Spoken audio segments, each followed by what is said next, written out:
Hello guys. तो आज हम पढ़ेंगे पॉलिटिकल साइंस का chapter number 1, the cold war era. इसके बारे में हर एक पॉइंट को हम डिटेल में देखेंगे कि कोल्ड वॉर का मतलब क्या होता है, कौन कौन से देश जो थे एक दूसरे के साथ कोल्ड वॉर कर रहे थे, कोल्ड वॉर होने का कारण क्या था, वर्ल्ड वॉर जो सेकेंड था ये कब खत्म हुआ, इसी के कारण जो कोल्ड वॉर उसके बाद शुरू हुआ था, कौन कौन से देश सेकेंड वर्ल्ड वॉर में थे, साथ ही साथ जो अमेरिका के द्वारा जापान के ऊपर न्यूक्लियर बम फोड़ा गया उसका नाम क्या था, किस प्लेन से फेंका गया, कितना किलो टन का वो बम था, हर कुछ को हम डिस्कस इस वीडियो में करेंगे। तो मैं हूं ऋषभ प्रसाद, आपकी मंजिल के सफर में आप सबका फिर से एक बार स्वागत करता हूं। तो चलिए शुरू करते हैं कोल्ड वॉर। सबसे पहले कोल्ड वॉर को जानने से पहले हमको ये जानना पड़ेगा कि वर्ल्ड वॉर टू में कौन कौन से देश थे और वर्ल्ड वॉर टू कब समाप्त हुआ, क्योंकि अगर हम वर्ल्ड वॉर टू के बारे में नहीं जानते हैं तो कोल्ड वॉर के बारे में हमें समझने में थोड़ा मुश्किल होगा। तो पहले देखते हैं कि वर्ल्ड वॉर टू में कौन थी। सबसे पहले वर्ल्ड वॉर टू कब से कब तक हुआ। वर्ल्ड वॉर जो टू हुआ ये कब से कब तक हुआ, ये 1939 से लेकर 1945 तक ये वॉर चला था। तो 1939 से 1945 तक में 45 में क्या हुआ, जापान के ऊपर अमेरिका ने, जापान के ऊपर क्या किया, अमेरिका ने न्यूक्लियर बम फोड़ा और न्यूक्लियर बम फूटने की वजह से जापान पूरी तरीके से टूट गया और ये सेकेंड वर्ल्ड वॉर का एंड हुआ। तो अमेरिका के द्वारा जो जापान में बम फेंका गया था, एक हिरोशिमा और एक नागासाकी, इसका डेट भी हम पूछ लेते हैं, कभी कभी पूछा जाता है। तो अगस्त, इसको याद रखिएगा, अगस्त 6 1945 को फोड़ा गया था हिरोशिमा पे, जिसका नाम था लिटिल बॉय। क्या नाम था बम का, लिटिल बॉय। लिख के रखिए हर चीज को, लिटिल बॉय। और दूसरा जो 6 अगस्त को पहला हुआ और दूसरा हुआ 9 अगस्त, 9 अगस्त 1945, उसके 3 दिन बाद नागासाकी में फोड़ा गया, इसका नाम था फैट मैन। क्या नाम था, फैट मैन। याद रखिएगा, ये दो बम को फोड़ा गया, हिरोशिमा और नागासाकी। जब इन दो बम को फोड़ दिया गया तो जापान पूरी तरीके से सरेंडर कर दिया और उन्होंने कहा कि वो नहीं लड़ सकते हैं। तो क्या हुआ, वर्ल्ड वॉर उसी समय टू समाप्त हो गया। अब वर्ल्ड वॉर टू में जो कौन कौन से देश थे, तो दो पावर था, एक था आपका एलाइड और दूसरा था एक्सिस। दोनों के अंदर कौन थे, एलाइड पावर जो थे उनके अंदर थे यूएसए, रशिया, जिनको हम यूएसएसआर भी बोलते थे, यूएसएसआर बोल सकते हैं। नेक्स्ट आ गया ब्रिटेन, ब्रिटेन। और चौथा कंट्री जो इसमें था, फ्रांस। ये चार कंट्री एलाइड पावर की तरफ से थे। और एक्सिस के अंदर जो हमारा था, एक्सिस के अंदर हमारा था जापान, जर्मनी, याद रख लीजिएगा, जापान, जर्मनी। और नेक्स्ट हमारा जो आता है वो आता है हमारा इटली, इटाली। तो ये तीन कंट्री एक तरफ थे जिनको एक्सिस पावर कहा गया, बाकी एलाइड पावर में चार कंट्री थे, ये आपस में ही लड़ रहे थे। अंत में क्या हुआ, यूएसए के द्वारा जापान पे न्यूक्लियर बम फोड़ा गया और ये वर्ल्ड वॉर समाप्त हो गया। वर्ल्ड वॉर तो समाप्त हो गया, बट यूएसए को ऐसा फील होने लग गया कि वो वर्ल्ड का सबसे ताकतवर कंट्री है, क्योंकि उनके पास न्यूक्लियर वेपन्स थे। इस वजह से उन्हें लगने लग गया कि वो वर्ल्ड के सबसे ताकतवर कंट्री है। लेकिन इस दौर में यूएसएसआर भी पीछे नहीं हटा और उसे लगा कि वो सबसे पावरफुल है। दोनों ने ही क्या किया, एक दूसरे के साथ आइडियोलॉजिकल वार छेड़ दिया, यानी कि विचारों का, टेक्नोलॉजी का, कि कौन किससे आगे बढ़ सकता है, वेपन्स का। एक दूसरे से आगे बढ़ने के लिए दोनों बहुत ज्यादा कोशिश करने लग गए और इसी का नाम दिया गया कोल्ड वार। समझ पाए ना आप, इसको ही नाम दिया गया कोल्ड वार। तो अब कोल्ड वार जो हुआ, इसमें किसी वेपन्स का यूज नहीं हुआ, कोई भी इसमें वेपन्स का यूज नहीं हुआ, इसी कारण इसे कोल्ड वार कहा गया, हॉट वार नहीं कहा गया, क्योंकि इसमें कोई वेपन्स का यूज नहीं हुआ। इसमें कंफ्लिक्ट का, आइडियाज का कंपटीशन हो रहा था, इस वजह से कोल्ड वॉर कहा गया। ये पहला कंसेप्ट फॉर्मेट क्लियर हो गया, कोल्ड वॉर क्या हुआ। अब कोल्ड वॉर कब से कब तक हुआ था, ये डेट बहुत पूछा जाता है। तो इसका कोई पर्टिकुलर डेट नहीं है कि कोल्ड वॉर कब हुआ था, ठीक है। मतलब ऐसा कोई पर्टिकुलर डेट नहीं है कि उस दिन से दोनों के बीच में कंपटीशन शुरू हुआ, या दोनों के बीच में कॉन्फ्लिक्ट शुरू हुआ, या दोनों के बीच में आइडियोलॉजिकल आइडियोलॉजिकल थिंकिंग का मतलब मेरा विचार अच्छा है, मुझे लगता है, और आपको लगता है कि आपका विचार अच्छा है, तो ये दोनों के बीच में जो वार होता है इसे हम आइडियोलॉजिकल वार बोलते हैं। तो ये दो क्या हो गया, छिड़ गया। तो इसका कोई पर्टिकुलर डेट नहीं है कि इस दिन से हुआ, बट इसको 1945 से लेकर 1991 तक कहा जाता है। 1945 टू जब end of the world war से लेकर 1991 तक। और कहीं कहीं पे आपको इसका डेट मिलेगा 1947 टू 1991। आपके बुक में दिया हुआ है 1947 से लेकर 1991, ये वाला डेट दिया हुआ है, ठीक है। लेकिन कहीं के पे 1945 भी लिखा रहता है, इसमें कोई दिक्कत नहीं है। तो इसको हम क्या बोलते हैं, कोल्ड वॉर का टाइम पीरियड। ये हमें कंपटीशन हो गया। अब कोल्ड वॉर क्या था, मैंने पॉइंट वाइज जितने भी बुक को है इसको समरी अप करके पॉइंट से दिखाया है, जैसे कि आपको एक तो लिखने में इजी हो, दूसरा याद करने में इजी हो, कि एक बार पॉइंट को देख लिए खुद से एक्सप्लेन करके लिख सकते हैं। अगर मैं इतना बड़ा डिस्क्रिप्शन लिखवा देता तो कोई मायने नहीं होता, किताब में भी वही लिखा हुआ है। तो मेरे पढ़ाई में कुछ ऐसा एक्स्ट्रा आपको मिले जिससे आपको आसानी हो पढ़ने में, यही मेरा सबसे प्रेफरेंस रहता है। इसी वजह से मैंने इसे पॉइंट वाइज आपको कराया है। ये क्या था, एक कंपटीशन था, कन्फ्रंटेशन था, मतलब आमना सामना एक दूसरे के साथ था कि कौन इसमें आपसी मुठभेड़ भी कह सकते हैं कि कौन आगे बढ़ेगा। इसी वजह से इसे कंपटीशन या कन्फ्रंटेशन कहा गया है। दूसरा, इसमें कौन कौन से देश थे, यूएसए था और सोवियत यूनियन था। सोवियत यूनियन को ही हम बोलते हैं USSR, union of Soviet socialist Republic, यानी कि इसमें रशिया या उसके आसपास के इलाका जहां पे उनका प्रभाव चलता था वो हो गए। तो एक तरफ यूएसए आगे बढ़ना चाहता था, एक तरफ रशिया आगे बढ़ना चाहता था। दोनों के बीच में बस कोल्ड वॉर छिड़ गया। कोई मून में पहले चला गया, कोई स्पेस में पहले चला गया। इस तरीके से आइडियोलॉजिकल जो बार था या कंपटीशन था, ये बढ़ता चला गया हर क्षेत्र में, कि कौन अपना अरीना को बढ़ा सकता है। इसको हम आगे डिस्कस करेंगे, ठीक है। उसके बाद not matter of military alliance, इसमें सिर्फ जो मिलिट्री का अलायंस नहीं था, मिलिट्री का सिर्फ आमना सामना नहीं हो रहा था कि अलायंस बढ़ाएंगे, पावर बढ़ाएंगे। इसमें और भी बहुत सारे चीज थे। सिर्फ ऐसा नहीं था कि सिर्फ हम अपने मिलिट्री को बढ़ाएंगे, मिलिट्री तो बढ़ाना उनका प्रेफरेंस था ही, कि एक कंट्री अमेरिका अपने अंदर कोई दूसरे कंट्री को ले ले रहा है, इससे क्या हो रहा है, उसका मिलिट्री पावर बढ़ जा रहा है। और छोटे कंट्री का क्या हो रहा है कि उसको एक बड़ा कंट्री का उसके अंदर जो तो ना नेता के पास में आप देखते होंगे बहुत सारा चेली चामुंडे सब, उसके क्या होता है, तो उनको नेता को भी पावर मिल जाता है और छोटे वाले को भी नेता का सोर्स मिल जाता है। इसी तरीके से उन लोग क्या कर रहे थे, मिलिट्री पावर को भी छोटे छोटे कंट्री को लेके मिला के बढ़ा रहे थे। बट इससे छोड़ के और भी एक इंपॉर्टेंट चीज था, क्या था, ये था आइडियोलॉजिकल कंफ्लिक्ट। क्या था ये, आइडियोलॉजिकल कंफ्लिक्ट था। इसमें आइडियाज का, उनको लगता था कि जो वो सोचते हैं यूएसए वो सही है। वो क्या सोचते थे, कैपिटलिज्म के बारे में सोचते थे। और यूएसएसआर क्या सोचते थे, वो कम्युनिज्म के बारे में सोचते थे। ये क्या होता है मैं आपको समझाता हूं अभी आगे, ठीक है। तो वही बताया कि यूएस का जो आइडियोलॉजी था, लिबरल डेमोक्रेसी होना चाहिए वहां पे, और कैपिटलिज्म। और यूएसएसआर का जो आइडियोलॉजी था वो था सोशलिज्म एंड कम्युनलिज्म।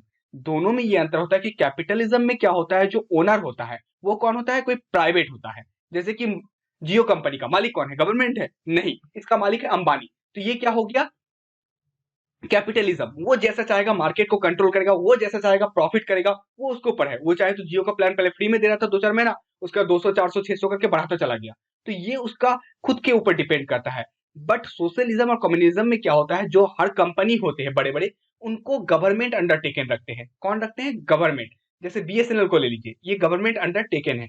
इसका प्लान जो होगा, हर चीज जो होगा, गवर्नमेंट सबको देख के, मतलब जनता तक पहुंच पाए, सब चीज को देख के एक प्लान बनाती है कि सबका उससे भला हो। और जो प्रॉफिट होगा वो जो गवर्नमेंट को प्रॉफिट होगा वो लोगों पे ही खर्चा होगा, हॉस्पिटल, रोड, ये सभी चीज में। बट कैपिटलिज्म में ये नहीं होता है। कैपिटलिज्म में उसका बिल्डिंग अच्छा बनेगा, वो आईपीएल में पैसा लगेगा, इस तरीके की चीजें वो करते हैं। तो यही है मेनली एक छोटा सा डिफरेंस कैपिटल और सोशलिज्म। इसके बारे में डीपली कभी और एक सेपरेट वीडियो बना दूंगा आपको, जिसमें आपको पता चलेगा। चलिए आगे देखते हैं। उसका देखते हैं क्यूबा मिसाइल क्राइसिस। ये बहुत एक जो था कोल्ड वॉर का बहुत ही इंपॉर्टेंट घटना था। इसमें क्या था, ये कोल्ड वॉर से हॉट वॉर बनने ही पा रहा था, मतलब वेपन्स का वार हो जाता, बट ऐसा नहीं हुआ। तो ये क्या था, इस वजह से बहुत चर्चे में रहता है। तो उसको देखते हैं कि क्यूबा मिसाइल क्राइसिस क्या था, ठीक है। तो ये जो था Cuba, an ally of the Soviet Union, ठीक है। सोवियत यूनियन का वो एलाई था। एलाई था मतलब उसका एक पार्ट कह सकते हैं, या उसके विचारधारा को मानने वाला इस टाइप। अब जो क्यूबा वो कहाँ पे है, ये नॉर्थ अमेरिका का ऐसा पार्ट देखिएगा, और यहाँ पे अब साउथ अमेरिका को देखिएगा, यहाँ पे कॉन्टिनेंट को मिलते हुए देखिएगा, ठीक है। तो यहाँ पे एक छोटा सा देश है जिसका नाम है क्यूबा। उसे किस चीज का बाउल कहा जाता है, जिनको पता है वो कमेंट सेक्शन में अभी कमेंट ड्रॉप करे कि क्यूबा को किस चीज का बाउल कहा जाता है, ठीक है। ऑप्शन में दे देता हूं, व्हीट, शुगर, राइस या मेज। इन चारों में से किसका उसको बाउल कहा जाता है, यानी कि कटोरा कहा जाता है, ठीक है। तो क्यूबा जो था एक नॉर्थ अमेरिका और साउथ अमेरिका के बीच, कॉन्टिनेंट के बीच में एक छोटा सा देश है, जो यूएसएसआर का एलाई था, जो यूएसएसआर के चीजों को मानता था, या उसके आइडियोलॉजी से, उसके हर चीज से वो प्रभावित था और उसके अंदर वो चला गया, ठीक है। फिर क्या हुआ, निकिता क्रुश्चेव, जो कौन था, लीडर ऑफ यूएसएसआर, यूएसएसआर का ये हेड थे, प्रेसिडेंट थे वहां के, जो कन्वर्ट क्यूबा इनटू ए रशियन बेस। उसने क्या बना दिया, क्यूबा को एक रशियन बेस बना दिया, मिलिट्रिकल बेस बना दिया। क्या बना दिया, मिलिट्री बेस बना दिया। इससे क्या हुआ, 1992 में प्लेस्ड न्यूक्लियर मिसाइल इन क्यूबा। उसके बाद रसिया ने और एक चीज क्या कर दिया, उन्होंने ये चीज कर दिया कि 1962 में उन्होंने न्यूक्लियर बॉम्ब को क्यूबा के ऊपर सेट लगा दिया। क्या किया, क्यूबा के ऊपर न्यूक्लियर वेपन्स को अपने, वो तो उनका बेस था ही जहां पे सारे मिलिट्री रह रहे थे, उन्होंने वहां पे न्यूक्लियर बॉम्ब लगा दिया। न्यूक्लियर बॉम्ब लगाने से यूएस को टेंशन बढ़ गया। कारण ये था कि न्यूक्लियर बॉम्ब का जो क्यूबा में लगाने से ये हुआ, तब तो कोई बैलिस्टिक मिसाइल नहीं था कि यहां से लॉन्च कर दिया और अमेरिका में जाके बॉम्ब ड्रॉप कर दिया, ऐसा नहीं था। उस समय आपको शॉर्ट रेंज का ही बॉम्ब ड्रॉप करवाना पड़ता था। इस वजह से उन्होंने क्यूबा को जब लिया अपने इलाका में, तो उससे अमेरिका का जो पूरा पार्ट था, ये वाला पूरा पार्ट था America, north America, south America, पूरे उसके कवरेज एरिया में आ गया। यानी कि क्यूबा से एक बॉम्ब ड्रॉप करता और अमेरिका का सबसे बड़ा, चाहे वो न्यूयॉर्क क्यों ना हो, वॉशिंगटन क्यों ना हो, सब उड़ जाता। वो उसके पूरे एकदम एरिया में आ चुका था न्यूक्लियर बॉम्ब के। इसी वजह से अमेरिका के टेंशन बढ़ गया। उन्होंने कहा कि नहीं, ये ऐसा नहीं हो सकता। उन्होंने क्या किया, जितना सका एकदम अपने वेपन्स को, अपने प्लेन को, अपने शिप को एकदम क्यूबा के चारों ओर लगा दिया और युद्ध होने ही वाला था। अमेरिका बोला अगर आप बम को नहीं यहाँ से डिप्लॉय करते, हटाते हैं, तो हम आपके ऊपर युद्ध छेड़ देंगे। ये बहुत टेंशन का हो गया और पूरे दुनिया के लिए टेंशन का बात था, क्योंकि दोनों ही कंट्री के पास तब उस समय क्या थे, न्यूक्लियर बम्स थे। और एक भी बम अगर कोई दूसरे पे ड्रॉप करता तो दूसरा भी दूसरे पे ड्रॉप करता, ये दुनिया पूरा खत्म हो जाती। इस वजह से जाके ये बहुत ज्यादा टेंशन बढ़ गया था पूरे दुनिया के लिए। Clash between US and Soviet Union known as the Cuba missile crisis. और यही क्लैश को, सोवियत यूनियन और यूएसए का जो क्लैश हुआ था, ये मुठभेड़, इसे ही हम क्या किए, क्यूबा मिसाइल क्राइसिस के नाम से जाने जाते हैं। ठीक है, कोई ठीक है, तो इसका डेट हमको याद हो गया 1962। इस चीज को आप अच्छे से याद रख लीजिएगा, 1962 इसका डेट है। एक इंपॉर्टेंट बात आपको बताना है कि जापान के ऊपर जो बम ड्रॉप करवाया गया था 1945 में अमेरिका के द्वारा, वो सिर्फ पहला दिन जो ड्रॉप किया था वो 10 किलो टन का था, और दूसरे दिन नागासाकी में जो किया था वो 15 किलो टन, कितना किलो टन का था। बट 1950 आते आते यूएसएसआर या अमेरिका, उन्होंने इस तरीके का बम को डेवलप कर लिया, जो एक एक बम ही थे 10 से लेकर 20,000 किलो टन का। समझ सकते हैं, 15 से 20 किलो टन का बम अगर इतना डिस्ट्रक्शन मचा दिया था जापान में, तो अगर 10 से 20,000 किलो टन का अगर बम कहीं गिरता तो क्या होता, आप सोच ही लीजिए।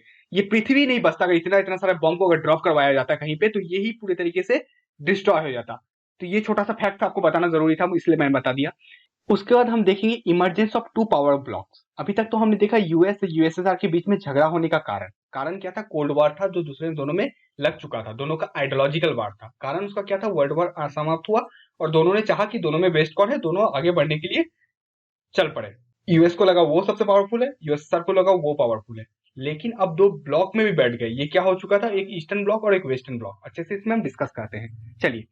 तो जो इसमें हुआ था emergence of two powerful block, तो after the end of second world war के खत्म होने के बाद से यूएस एंड यूएसएसआर दो पावरफुल ब्लॉक के रूप में बाहर उभरे, जिनमें दोनों को ही लॉजिक ऑफ डिटरेंस का मतलब होता है, दोनों ही देश जानते थे कि दोनों के पास अब उतना मतलब क्षमता नहीं बच चुका है कि वो फिर से वार करे, क्योंकि वर्ल्ड वॉर 2 से जस्ट वो तभी उभरे थे और वो जानते थे कि दोनों के पास ही न्यूक्लियर बॉम्ब्स है। अगर कोई भी एक कंट्री दूसरे के ऊपर ड्रॉप करवा देता तो पूरे तरीके से वो देश खत्म हो जाता।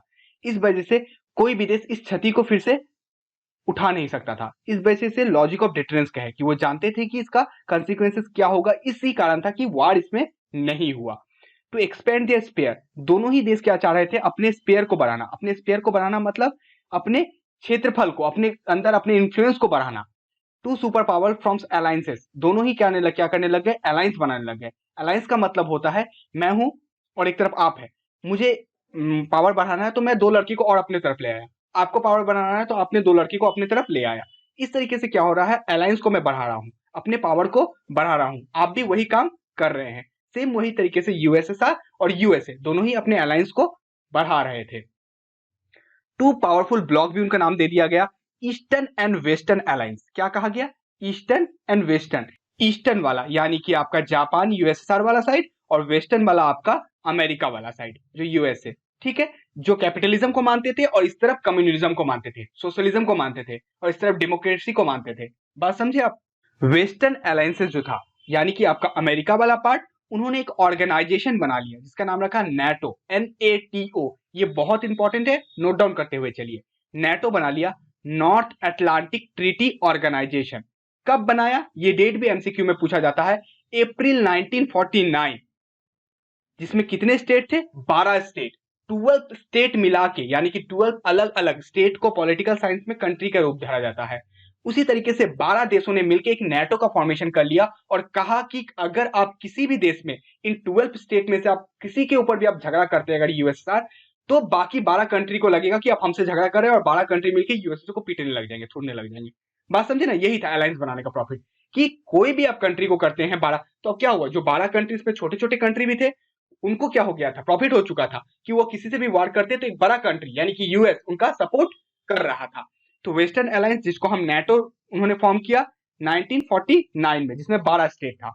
और ईस्टर्न अलायंस जो था, जिसमें यूएसएसआर था, जिसने क्या किया, वार्सो पैक्ट के तहत 1955 में जब उन्होंने देखा कि नेटो का पावर बढ़ता चला जा रहा है, इन्फ्लुएंस बढ़ता चला जा रहा है, एरिया बढ़ता चला जा रहा है, तो उससे डिफेंस करने के लिए, उससे बचने के लिए उन्होंने भी अपना एक ऑर्गेनाइजेशन बना लिया, जिसको क्या नाम रखा, वार्सो पैक्ट रखा। 1955 में उन्होंने इस चीज को बनाया था। ठीक है, वेरी गुड। तो super power needed smaller state. Super power क्या कर रहे थे, छोटे छोटे कंट्रीज को क्या कर रहे थे, अपने तरफ ले रहे थे। जैसे हम देखते हैं ना, डोम डोम होते हैं ना, कि एक को गिराते हैं तो छोटा गिरता हुआ बड़ा डोम तक गिर जाता है। सेम उसी तरीके से ये भी चाह रहे थे कि अगर हम छोटे छोटे कंट्रीज को लेते चले जाएंगे तो पूरे वर्ल्ड में मेरा ही इन्फ्लुएंस होगा। ये बात ऐसा एक तरफ सोचता था अमेरिका और दूसरा सोचता था यूएसएसआर, रसिया इस बात को मानता था। छोटे जितने भी बड़े पावर थे, सुपर पावर यानी कि 2 block, eastern and western block, वो क्या करते थे, छोटे छोटे स्टेट को लेते थे। क्यों? मेन कारण उनका था कि वाइटल रिसोर्सेस उनके पास हो जाएगा। ठीक है, उनको दोनों को ही पता था, दो पावरफुल कंट्री के पास, कि हमारे पास वेपन है, लॉजिस्टिक है, बट रिसोर्सेस बहुत ज्यादा नहीं है। हमको अगर दुनिया पे राज करना है तो हमें तेल का भी चाहिए रिसोर्सेस, हमें गोल्ड का भी चाहिए, हर चीज का चाहिए। इस वजह से उन्होंने छोटे छोटे स्टेटों को पकड़ा और उनसे क्या किया, उनको पावर दे दिया कि आपका हम जो भी हेल्प करेंगे, आपको जो मदद लगेगा आपको देंगे, बट आपका रिसोर्सेस का यूज भी हम करेंगे। तो छोटा देश को लगा ठीक है, कोई दिक्कत नहीं। इसी तरीके से ये रशिया और अमेरिका दो पावरफुल कंट्री क्यों बने, कारण था कि उन्होंने छोटे छोटे कंट्रियों से बहुत सारे धन को लेकर अपने देश में भरा है इन लोगों ने। तो उनके रिसोर्सेस के लिए, टेरिटरी के लिए क्यों, क्योंकि देखिए जैसे क्यूबा एक छोटा सा देश था, बट क्या हुआ, रशिया ने अपने वहां पे बेस को बना के अमेरिका को पूरा हिला दिया था। उसी तरीके से ये टेरिटरी को लिए, अगर कोई पूरे रशिया के बीच में, यूएसएसआर के बीच में एक छोटा सा देश अगर अमेरिका का चला जाता या उससे प्रभावित होकर उसकी तरफ झुक जाता, तो अमेरिका वहां पे अपने लॉजिस्टिक लगा देता, जिससे पूरे रशिया को कैप्चर कर सकता था या कंट्रोल रख सकता था, स्पाइक कर सकता था। इस वजह से उनके टेरिटरी के ऊपर उनका हक बहुत, मतलब पावर बढ़ जाता था। तो इसी वजह से वो टेरिटरी को भी गेन कर रहे थे। लोकेशन इकोनॉमिकल सपोर्ट के लिए, जैसे कहा कि रिसोर्सेस है तो रिसोर्सेस तो आपको पैसा देंगे ही, तो इकोनॉमिकली भी उन लोग स्ट्रांग होते चले जा रहे थे और छोटे देश को भी वो इकोनॉमिकली हेल्प कर देते थे। कभी कभी पैसा का दिक्कत है, आप ले लो हमसे, कोई दिक्कत नहीं। इस तरीके से छोटे देश भी बड़े सुपर पावर से मिलते चले गए और दो ब्लॉक में ये दुनिया विभाजित हो गई, एक तरफ वेस्टर्न ब्लॉक और दूसरा तरफ ईस्टर्न ब्लॉक। समझ गए? क्लियर? कोई दिक्कत नहीं। चलिए आगे बढ़ते हैं। Arena of the cold war. अब हम देखेंगे कोल्ड वॉर का अरीना, यानी कि उसका एरिया जो था वो क्या क्या था। ठीक है, कहां कहां तक उसका प्रभाव फैला, उसके विचार फैले, उसके बारे में भी हम डिस्कस करेंगे। कोई भी अगर दिक्कत हो रहा हो तो आप कमेंट सेक्शन में जरूर कमेंट को ड्रॉप करें, मैं उसके ऊपर डिस्कशन जरूर करूंगा। Arena where the crisis and the war occurred threatened but did not lead to world war.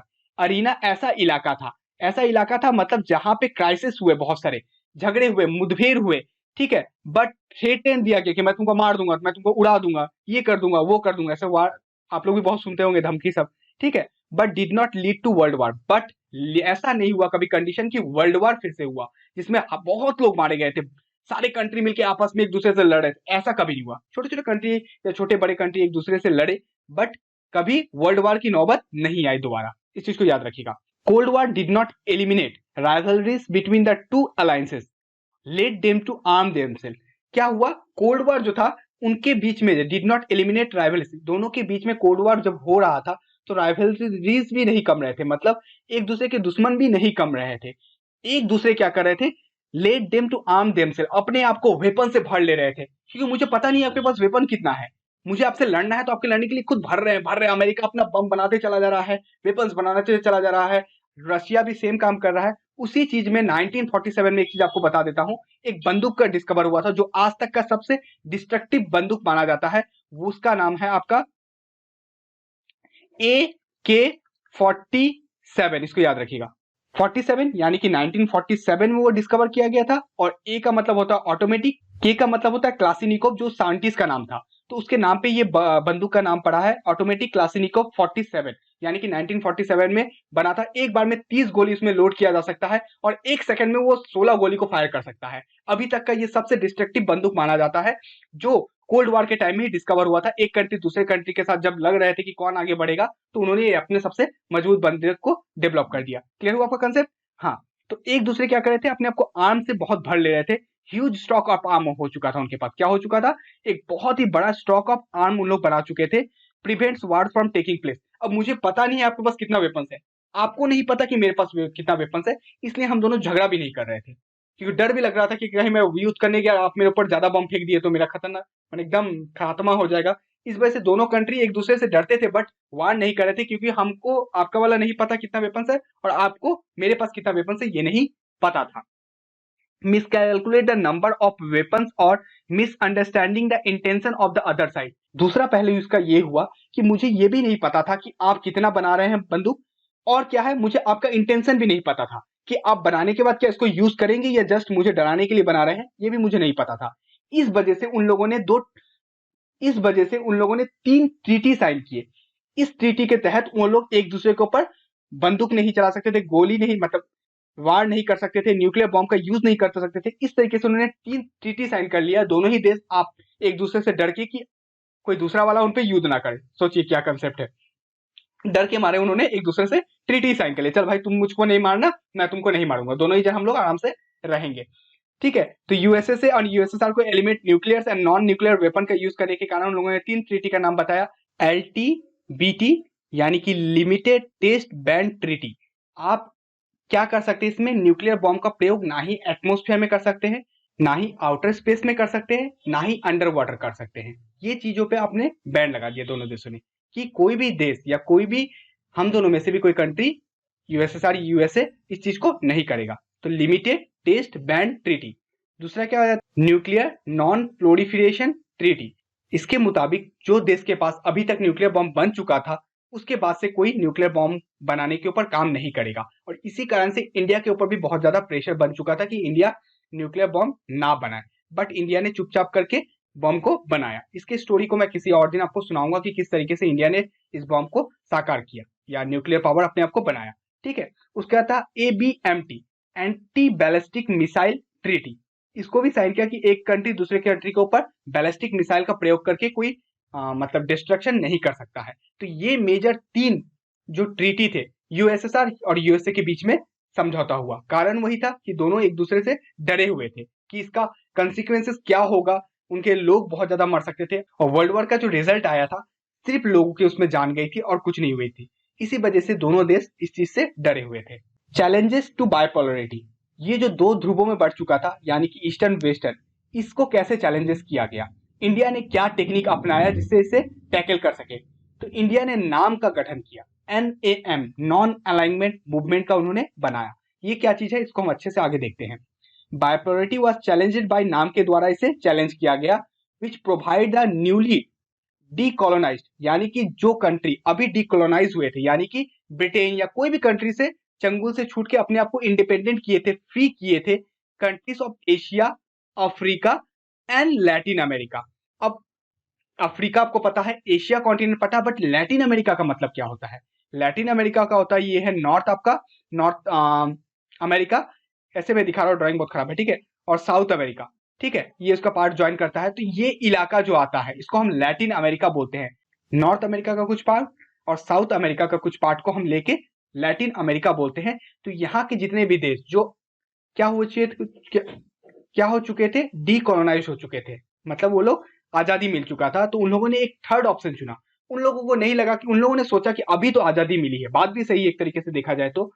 उन लोग का कंसेप्ट था कि वो ना ही अमेरिका की तरफ जाना चाहते थे, ना ही रसिया की तरफ। उनका कहना था कि अभी तो हम आजाद हुए हैं, अभी फिर क्यों हम किसी पावरफुल कंट्री के अंदर आ जाए, फिर तो हम क्या होंगे, इतना मेहनत से हमने आजादी ली, 1947 में हमने खुद आजादी ली, हम क्यों किसी कंट्री के अंदर फिर जाए। तो हम लोगों ने एक मिड पाथ को चुना, बीच वाले राह को चुना, जिसका नाम रख गया नॉन अलाइनमेंट मूवमेंट। हम इधर भी नहीं जाएंगे, हम उधर भी नहीं जाएंगे, हम बीच वाले रास्ते में चलेंगे, जिसमें हमारा अपना आइडियोलॉजी होगा।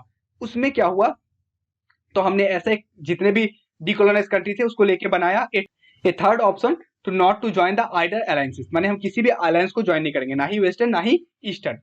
जिसमें 5 इंपॉर्टेंट देश के राष्ट्रपति या प्रधानमंत्री थे। टीटो थे, नेहरू जी थे, नासिर थे, सुकार्नो थे, नुक्रुमा थे, वेयर द 5 फाउंडर ऑफ 9, इन्होंने ही नाम का फॉर्मेशन किया। ये अलग अलग देश के थे। जैसे टीटो जो थे ये थे आपके यूगोस्लाविया के, कहाँ के थे? यूगोस्लाविया, ये इंडिया के हो गए। नासिर जो थे ये इजिप्ट के थे। सुक्रानो जो थे ये इंडोनेशिया के थे। और नुक्रुमा जो थे ये घाना के थे। ठीक है, तो इन्होंने मिलके 5 लोगों ने मिलके नाम का फॉर्मेशन किया। इसका जो फर्स्ट समिट हुआ था, समिट जो बेलग्रेड में हुआ था इन 1961, तो 1961 को ही हम नाम का फॉर्मेशन कहते हैं कि नाम तभी बना था। नॉन अलाइनमेंट मूवमेंट कब बना था? 1961। कितने देशों के मतलब कितने इसमें टोटल मेंबर थे? 5 देशों के मेंबर ने मिलके नाम का फॉर्मेशन किया था। कहां पे किया था? बेलग्रेड। अब बेलग्रेड कहाँ की राजधानी है? सर्बिया की राजधानी है। ये बहुत पूछ लेता है कभी कभी। ये बेलग्रेड जो है कहाँ की राजधानी है? सर्बिया। सर्बिया याद रखिएगा, कहाँ की राजधानी है? सर्बिया के। नाम इज नाइदर आइसोलिज्म नॉन न्यूट्रलिटी। इसका मतलब होता है, आइसोलिज्म का मतलब कि हम बाहर के मुद्दों से अलग रह सकते हैं। जैसे आइसोलेशन वार्ड में रखा जाता है कोरोना को, मतलब सबसे अलग। बट हम ऐसे नहीं थे। हम वर्ल्ड अफेयर्स में भी, हम वर्ल्ड पॉलिटिक्स में भी हम बहुत काम कर रहे थे। कोल्ड वॉर के समय जब 2 देशों के बीच में बहुत बार झगड़ा होने वाला था, तो इंडिया ने एक अच्छा रोल प्ले किया और दोनों को ही अलग किया और कहा कि नहीं, वर्ल्ड वॉर की तरफ हमें नहीं जाना चाहिए। तो इंडिया एक अच्छा रोल प्ले किया था। दूसरा क्या था? Non neutrality. हम न्यूट्रल भी बिल्कुल नहीं थे। न्यूट्रलिटी का मतलब होता है हम किसी भी वार पे नहीं मिलेंगे। ठीक है, किसी भी कंट्री के साथ वार नहीं करेंगे, या चाहे वो वेस्टर्न क्यों ना हो अलायंस, चाहे वो ईस्टर्न अलायंस क्यों ना हो। बट ऐसा नहीं हुआ। हम जो नॉन अलाइनमेंट के कुछ कंट्री थे, उन्होंने एक दूसरे कंट्री के साथ, यानी कि वो ईस्टर्न या वेस्टर्न किसी के साथ भी उन्होंने वार कर लिया। नाम इज नाइदर आइसोलिज्म और नॉट न्यूट्रलिटी। इस चीज को हमने समझ लिया। आगे हम देखते हैं India and the cold war. India का क्या रोल था कोल्ड वॉर में, क्या चीज था, उसके बारे में देखेंगे।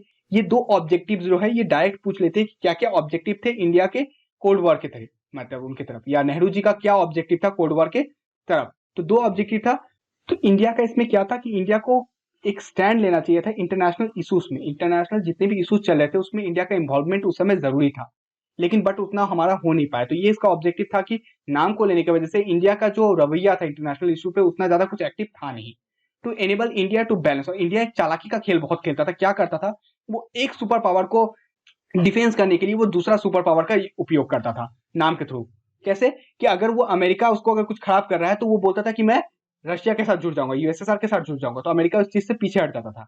ठीक है, तो एक कंट्री को डिफीट करने के लिए वो दूसरे कंट्री का मदद लेता था, या उसका नाम ही काफी था कि मैं उधर चला जाऊंगा, ये कुछ तंग कर रहा तो मैं इधर चला जाऊंगा। और यही चीज 1971 में हुआ। इस चीज को हम देखेंगे क्या हुआ। देखिए, इसका क्रिटिसिज्म भी यही है, not stand on international issue. India ने कभी इंटरनेशनल इशू पे स्टैंड नहीं लिया, ये इसका बहुत क्रिटिसिज्म है। नाम बनाने के बाद हमें इंटरनेशनल इश्यूज पे कुछ रोल प्ले करना चाहिए था, major decision of the world में हमें पार्ट लेना चाहिए था, बट इंडिया ने ऐसा कोई पार्ट नहीं लिया। ये इसका एक क्रिटिसिज्म होता है। और एक इंडिया ने क्या काम कर लिया जो नाम के खिलाफ था।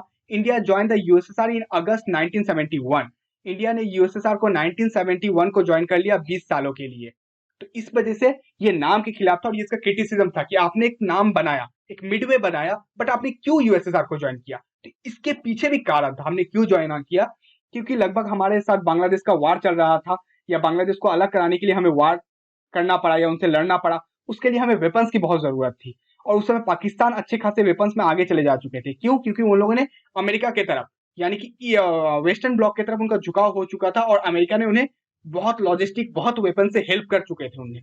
इस वजह से इंडिया को उनको हराने के लिए या लड़ने के लिए उनको, इंडिया को भी वेपन्स की जरूरत थी। और उस समय इंडिया का साथ सबसे ज्यादा रशिया ने दिया था। हमने उनके साथ 20 साल का कॉन्ट्रैक्ट साइन किया और रशिया ने हमें भरपूर मात्रा में वेपन्स दिए। इसी वजह से 1970 वार के वार जो हुआ था हमारा, उसमें हमें जीत मिली थी और हमने बांग्लादेश को एक अलग सेपरेट कंट्री बना दिया, ईस्टर्न पाकिस्तान और वेस्टर्न पाकिस्तान। बात क्लियर हुआ? यही था उस समय का एक इंपॉर्टेंट पॉइंट जो इंडिया ने लिया, स्टैंड लिया, उस समय जरूरी था। पॉलिटिक्स में क्या होता है जो उस समय किया जाता है, जैसे अभी कोरोना के समय लॉकडाउन कर दिया जाएगा, आज से 20 साल बाद इसे देखा जाएगा कि इस समय का लॉकडाउन सही नहीं था। ऐसा होता है कभी कभी, बट उस समय उस सिचुएशन में जब खड़े होते हैं आप, तो कुछ ऐसे मेजर डिसीजन लेने पड़ते हैं जो उस समय के हित के लिए सही होते हैं। तो इंडिया ने उस समय वही किया, रशिया का उसने ने साथ लिया जो उसको उस समय जरूरी था। तो एंड ऑफ द चैप्टर यही था कोल्ड वॉर, जिसके बारे में हमने हर एक पॉइंट को डिटेल में जाना, वर्ल्ड वॉर के बारे में जाना, अरीना ऑफ कोल्ड वॉर के बारे में जाना, क्यूबा मिसाइल क्राइसिस क्या था उसके बारे में जाना, इसके ऑब्जेक्टिव क्या थे उसके बारे में जाना और क्रिटिसिज्म क्या थे। यही सारे क्वेश्चन आते हैं आपके बोर्ड में, किसी एक पॉइंट को खोज के आपको दे देगा कि कोल्ड वॉर के बारे में लिखिए। तो 5 पॉइंट जो मैंने आपको दिखाया, 5-6 पॉइंट, उसको आराम से डिस्क्रिप्ट कर दीजिए, कोई दिक्कत नहीं। यही इसके जो एमसीक्यूज है, इसमें से एमसीक्यूज का बहुत लोगों का डिमांड होता है कि 1 मार्क्स के क्वेश्चन कैसे होते हैं। मैं 1 मार्क्स के क्वेश्चन के लिए आपको एमसीक्यू प्रोवाइड करा दूंगा, आप उसको जरूर देखिए। उससे जो आपका 1 मार्क्स का कंसेप्ट है वो बिल्कुल क्लियर हो जाएगा। लॉन्ग क्वेश्चन के जो आंसर है उसको भी मैं आपको प्रोवाइड कर दूंगा। अगर इन सब वीडियो का आपको लाभ उठाना है तो आपको सब्सक्राइब करना पड़ेगा और बेल आइकन को आप जरूर दबाएं, जैसे कि मेरे इन वीडियो आप तक पहुंच कम से कम सके। तो आज यही एंड ऑफ द वीडियो था, मिलेंगे आपसे अगले वीडियो में, तब तक जय हिंद, जय भारत।